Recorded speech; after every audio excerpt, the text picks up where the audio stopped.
Monday evening tea டைம்லேயே dinner prepare பண்ண start பண்ணிட்டேன். பிகாஸ் ஈவினிங் ஆகிட்டா கிளைமேட்டே சேஞ்ச் ஆகிடுது, மழை வந்துடுது, ப்ளஸ் அதோட பவர் கட் ஆகிடுது. எப்போ ரிட்டன் பவர் வருதுன்னு கூட தெரியலை.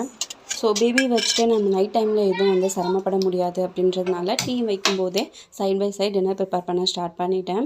லஞ்சுக்கு ப்ரிப்பேர் பண்ண ரைஸ் அண்ட் சாம்பார் மீதம் இருந்தது. ரைஸ் மாற்றி வச்சுட்டு சாம்பார் சூடு பண்ணி எடுத்து வச்சிட்டேன்.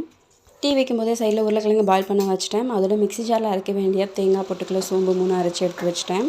இந்த ஒர்க்லாம் பண்ணிகிட்டு இருக்கும்போதே மழை ஸ்டார்ட் ஆகிடுச்சு. ஸோ அதோட டீயும் சாப்பிட்டுட்டு அப்படியே டின்னர் ஒர்க் ஸ்டார்ட் பண்ணிட்டேன். ஆஸ் யூஷுவல் வெங்காயம் தக்காளி தாளித்து விட்டு பூண்டு ஆட் பண்ணி வதக்கிக்கலாம். கொஞ்சம் எக்ஸஸாக கருவேப்பிலை ஆட் பண்ணியிருக்கேன்.